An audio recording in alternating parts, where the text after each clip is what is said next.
NASA's Artemis missions are humanity's next major push into deep space. The vehicle designed to get us there is the Orion spacecraft. But visually, Orion presents a bit of a paradox.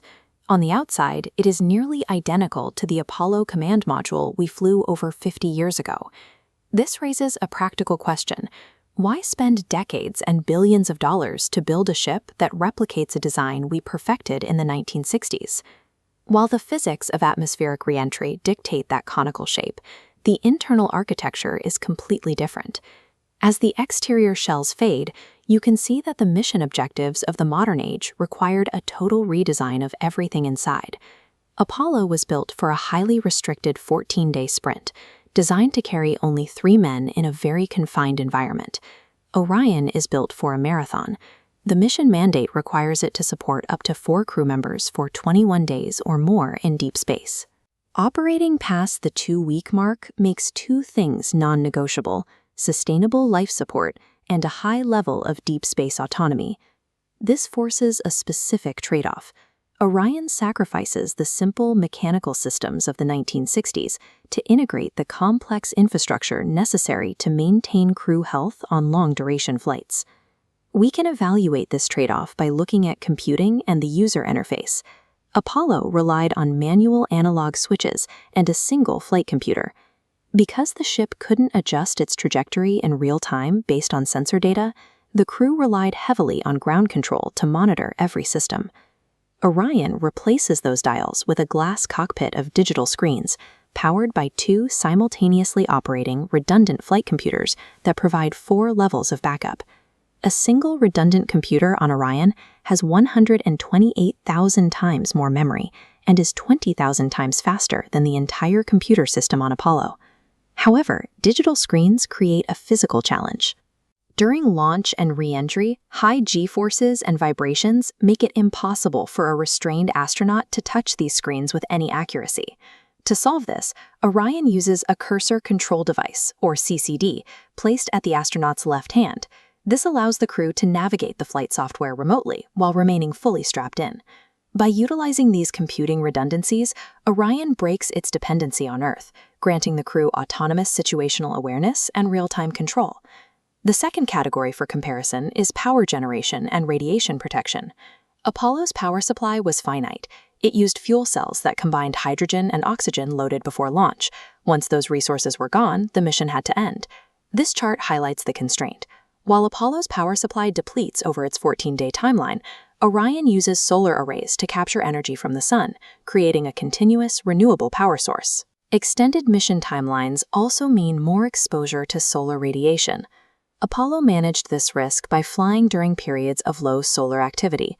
Orion cannot rely on timing alone.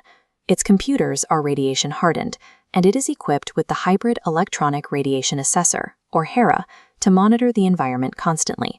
If HERA detects a solar flare, the crew must physically move to lower compartments and install shielding material over their heads to wait out the event. Infinite power and active radiation monitoring are the engineering costs required to push human missions past the 14-day deep space limit. The final category in the showdown is human factors and comfort. This diagram compares the internal habitable volume. You can see Apollo's 210 cubic feet expanding outward to Orion's 330. That is a 30% increase, giving the crew roughly the same space as 2 minivans. That volume is used for critical survival systems.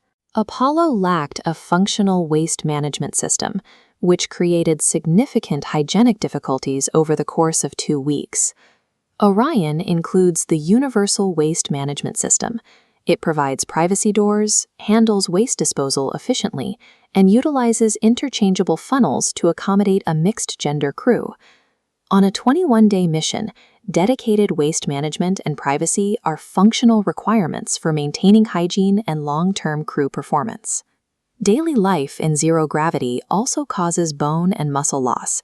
Without exercise, these physiological changes begin within days. Apollo's environmental control system was not designed to filter out the heat and carbon dioxide generated by a workout, making exercise inside the capsule almost impossible. Orion solves this with a 30-pound cable-based flywheel. It provides up to 400 pounds of resistance for aerobic and strength training, like rowing or squats. To meet strict mass budgets, the flywheel is multifunctional. It is installed directly below the side hatch, doubling as a step for the crew when they first enter the capsule. Every element of crew comfort on Orion was engineered to earn its place within the spacecraft's mass and volume constraints.